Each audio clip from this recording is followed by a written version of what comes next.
മുറിയുന്ന ആളാണോ? അല്ല. വാക്കുകൾ കൊണ്ട് എന്തിനാ മുറിയാൻ നിൽക്കുന്നത്? പ്രശ്നമില്ല. എന്തിന്? അത് കേട്ടാ മതി ഞങ്ങൾക്ക്. പക്ഷെ അങ്ങനെ വാക്കുകൾ കൊണ്ട് മുറിയാത്ത ഒരാൾ പിന്നെ എന്തുകൊണ്ടാണ് വിമർശകരെ പാമ്പുകളുമായിട്ട് ഉപമിക്കുന്നത്? എന്തുകൊണ്ടാണ്? എന്റെ വീട്ടിലൊരു പാമ്പ് കയറി ഞാൻ ഒഴിവാക്കും. ഒഴിവാക്കണ്ടേ? അപ്പൊ അത് ഉപമിച്ചോ? അല്ല, ശരിക്കും അത് തന്നെയല്ലേ, പാമ്പായിട്ട് ഉപമിക്കല്ലേ വിമർശിക്കുന്നവരെ. നിങ്ങൾ ഈ ശ്രീകണ്ഠേശ്വരൻ എന്ന് കേട്ടിട്ടുണ്ടോ? വാക്ക് കിട്ടിട്ടുണ്ട്. അദ്ദേഹമാണ് ശബ്ദധാരാവലി എഴുതിയത്. നിങ്ങൾ കത്തിയെടുത്ത് ആൾക്കാരെ കുത്തിക്കൊന്നോണ്ടിരിക്കുകയല്ലേ? നിങ്ങൾ എന്താ നിർത്താത്തത്? നിങ്ങൾ എന്തിനാ ഈ കൊലപാതകങ്ങൾ ചെയ്തുകൊണ്ടിരിക്കുന്നത്? ഞാൻ ചോദിക്കുകയാണ് വളരെ സീരിയസ് ആയിട്ട്. നിങ്ങൾ എന്ത് മറുപടി പറയും? ബന്ധം ഉണ്ടെങ്കിൽ അതിന് മറുപടി പറയും.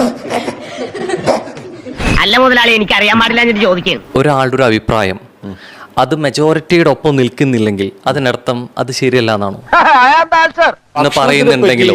ഭക്ഷണത്തിന്റെ ടേസ്റ്റിനെ പറ്റി ആർക്കും എന്തും പറയാം. അതെനിക്ക് വിശ്വസിക്കാമോടോ? വിശ്വസിക്കാച്ചോ. കാരണം നിങ്ങൾ ഒരു പറ ചോറുണ്ടെന്ന ആളാണെങ്കിൽ നിങ്ങൾക്കൊരു പ്ലേറ്റ് ചോറ് ക്വാണ്ടിറ്റി കുറവാണ്. നിങ്ങളൊരു പിടി ചോറുണ്ടെന്ന ആളാണെങ്കിൽ നിങ്ങൾക്കൊരു പ്ലേറ്റ് ചോറ് ക്വാണ്ടിറ്റി കൂടുതലാണ്. നിങ്ങൾക്ക് മാക്സിമം കഴിക്കാൻ പറ്റുന്നത് നിങ്ങൾക്ക് നാളെയും കഴിക്കാൻ പറ്റും. ഇല്ല, അതും പറയാൻ പറ്റില്ല. പിന്നെ ചിലപ്പോൾ അത്രയും കഴിക്കാൻ പറ്റില്ല, ചിലപ്പോൾ ഇന്ന് കഴിച്ചതിനേക്കാൾ കൂടുതൽ പിറ്റേ ദിവസം കഴിക്കാൻ പറ്റും. പിന്നെ നാണക്കെടുത്തി ഒരാളത് കണ്ട് അതിന്റെ ആ ആളുടെ അഭിപ്രായത്തിനോട് യോജിക്കുന്നു, അതല്ലെങ്കിൽ ഒരു മെജോറിറ്റി പറയുന്നതിനോടൊപ്പം ആളില്ല എങ്കിൽ ആളെ പാമ്പായിട്ട് തള്ളിക്കളയുമോ? അത് ഉത്തരം പറ. അത് എന്തിനാണ് ഈ കഷ്ടപ്പെട്ട് ഈ വളച്ചൊടിക്കാൻ ശ്രമിക്കുന്നത്? ഇല്ല ഇതില് വളച്ചൊടിക്കലല്ല, ഇത് ഓൾറെഡി ഞാൻ ചോദിച്ചതിന് മറുപടിയായിരുന്നു ശരിക്കും വളച്ചൊടിച്ചത്. അപ്പൊ എന്റെ റെസ്റ്റോറന്റിലെ ഭക്ഷണത്തിന്റെ കാര്യത്തിൽ, ടേസ്റ്റിന്റെ കാര്യത്തിൽ ഒരാൾക്കും ഒരഭിപ്രായ വ്യത്യാസം ഉണ്ടാവേണ്ട കാര്യമില്ല.